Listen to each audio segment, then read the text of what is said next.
La Garance, effectivement, est une des scènes nationales qui a un dispositif d'itinérance assez conséquent. Quand je dis assez conséquent, il faut imaginer que ça représente un tiers des levées de rideau qu'on organise donc sur cette scène nationale, c'est-à-dire en moyenne 40 soirées de spectacles par an sur une scène nationale qui propose à peu près 120 levées de rideau par an. Donc c'est quand même c'est juste pour donner un peu une idée de la quantité que ça représente.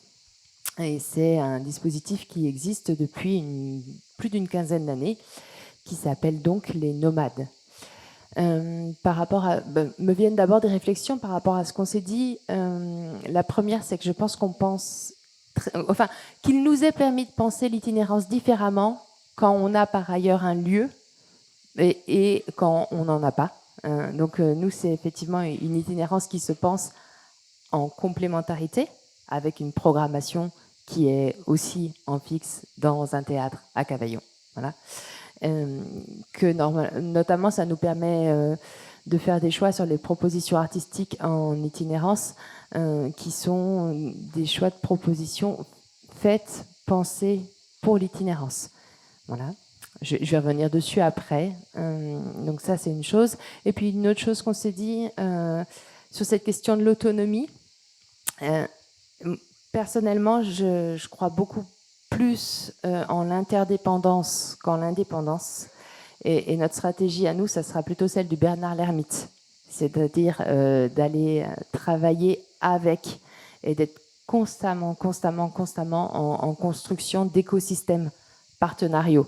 D'écosystèmes qui vont évidemment et principalement impliquer les communes, mais aussi tout un réseau d'acteurs associatifs, notamment, sur les territoires. Voilà.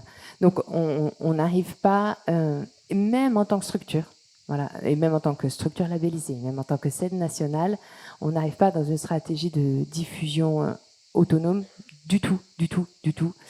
On prépare et on tisse des liens qui sont forts avec nos communes et on va mobiliser en amont de la diffusion énormément de partenaires. Voilà.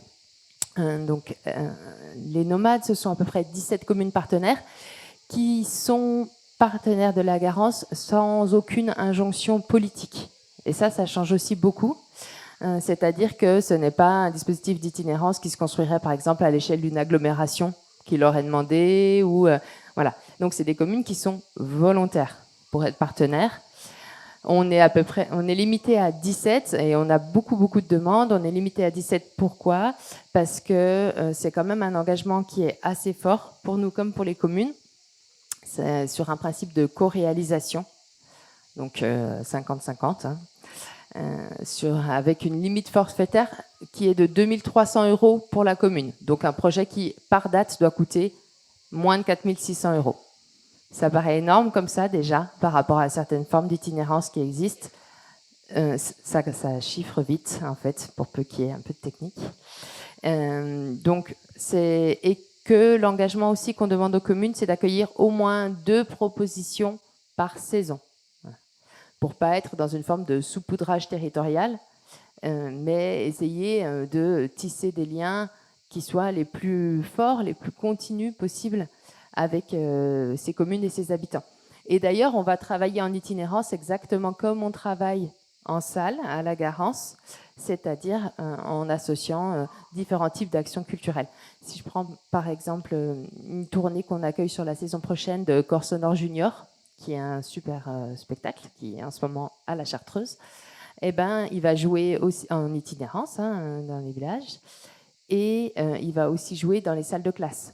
C'est-à-dire que en itinérance, on va reproduire notre modèle scène nationale, à savoir évidemment ne pas être que dans de la diffusion, mais aussi dans tout ce qui est notre rôle de médiation, d'action culturelle, de création de liens. Voilà.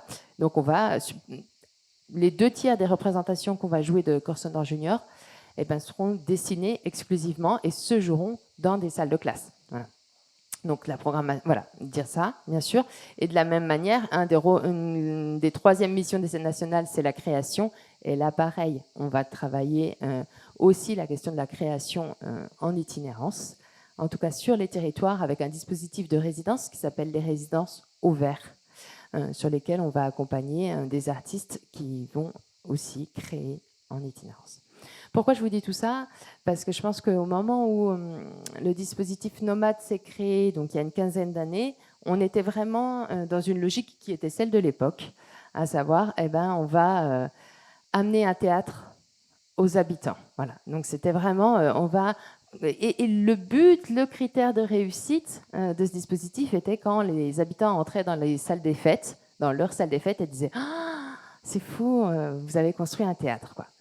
Et de fait, la Garance est très très bien équipée en termes techniques et peut tout à fait, avec une boîte noire, transformer une salle des fêtes en théâtre. Et c'était le dispositif Nomade à ses débuts, qui est un dispositif qu'on a cherché quand même à faire évoluer au fur et à mesure des années. D'abord, pour plusieurs raisons. D'abord, c'est un dispositif qui était extrêmement coûteux et qui était écologiquement peu tenable, puisque ça signifiait quand même des tournées en semi-remorque dans les villages, et même des choix d'implantation, du coup, qui étaient conditionnés non pas par la technique, mais par l'accès semi-remorque. Donc voilà, ça c'était plus possible. Et puis aussi parce que finalement, ce n'était pas que... Attention, je parle sur la responsabilité de toute une série de personnes qui, dans cette salle, ont travaillé pour les nomades. Vous pourrez... mais c'était une forme de reproduction de l'expérience salle Garance à destination des personnes qui en étaient plus éloignées. Voilà. Et c'était comme... Et pour moi, il y avait dans cette...